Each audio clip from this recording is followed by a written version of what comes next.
Well, Lucy's been doing KungFu, I know. You know, honestly, I just had got a call from Jeffrey Katzenberg who said, "Would you like to come? You know, play the part of Mei Mei? We've got new pandas in this, and we'd like you to come do the voice for Mei Mei." And it all kind of happened last minute, and I, having known Jeffrey forever, literally, I said, "Yeah, sure, why not?" And then when I saw the character, she was so fun and funny. You can only, you know, because there are lots of animated things that you could be doing on voices, but to get one that's so funny and I got really excited because I just think she's adorable. So. You know, acting with other actors around, it's very challenging, right? Yeah, animation, you are in a room by yourself, and then because I was in New York City, I did a sort of a Skype FaceTime session with the director, and that's how she directed me. And you're also, you know, you've got limited idea of what, you know, a limited idea of what they want in terms of the visual aspect because they don't have the film done at that point.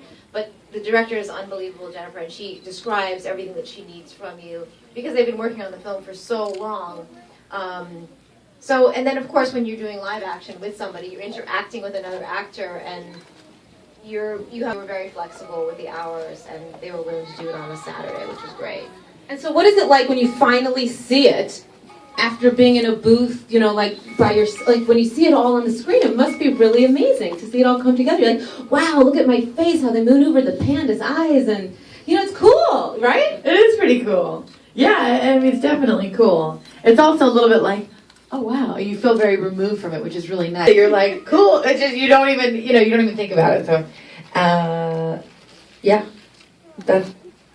They tell you the truth about what they feel without feeling like they're hurting your feelings, and so I see that everyone's still here and nobody's falling asleep. That's a good sign. Thank you.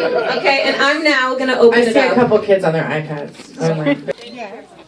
My name is Courtney. I'm from thatgirlattheparty.com. I have a question. So you're that girl at the party.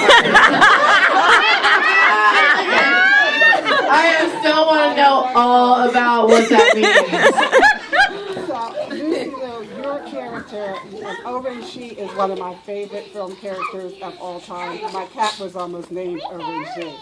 I just met Quentin recently. There's been talk of Kill Bill 3. Would you be back in it as Orange She? Thank you for almost naming your cat already, Gigi. I don't know that would be possible because Oren has sort of, you know, passed away in that version of Kill Bill.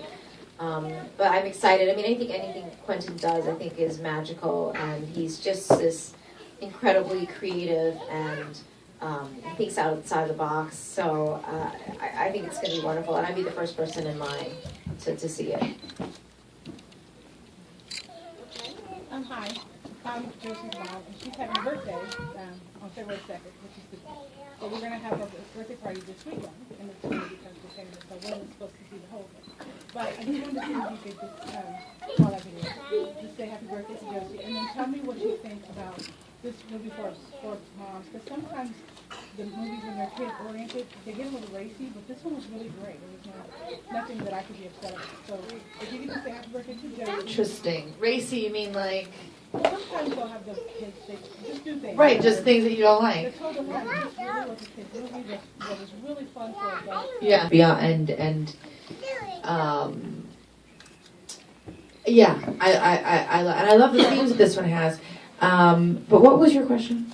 Stuff. She's like, come on, kids, we're going to Daddy's home. They're like naked and strippers. Oops, Daddy was in the title. I didn't know, you know. We can't all do it. I actually did have a moment because when Ryder was younger, he loved Green Day, and so I took him to the play, and everybody was looking at me like, "Why is Kate Hudson have a role in this? Her young child at this thing?" And I was like, maybe. And then I got to me with my sweatshirt over his head.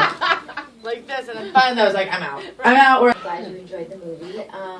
And secondly, Jennifer was on and directed the second installment as well. And at the time, nobody really thought, oh, a woman directed it necessarily. It was just very successful, and she came on to do the third. And she was actually there in the first one as well. She worked behind the scenes. So she's been there from the very beginning, and she has a very good understanding of what they're looking for, what's funny, what the audience wants. She's very detail oriented. She's incredibly intelligent. And I don't know that at the time people were thinking city, and to me, it's not about talking about ethnicity. Everyone's always asking me, how is it to be an Asian American actress? I'm like, I really don't know. I really don't know. I don't want to talk about it anymore. I want to talk about being an actress. I can talk about being an artist. I can talk about being someone in the industry. But I don't want to talk about the fact that I'm Asian American and an actress, because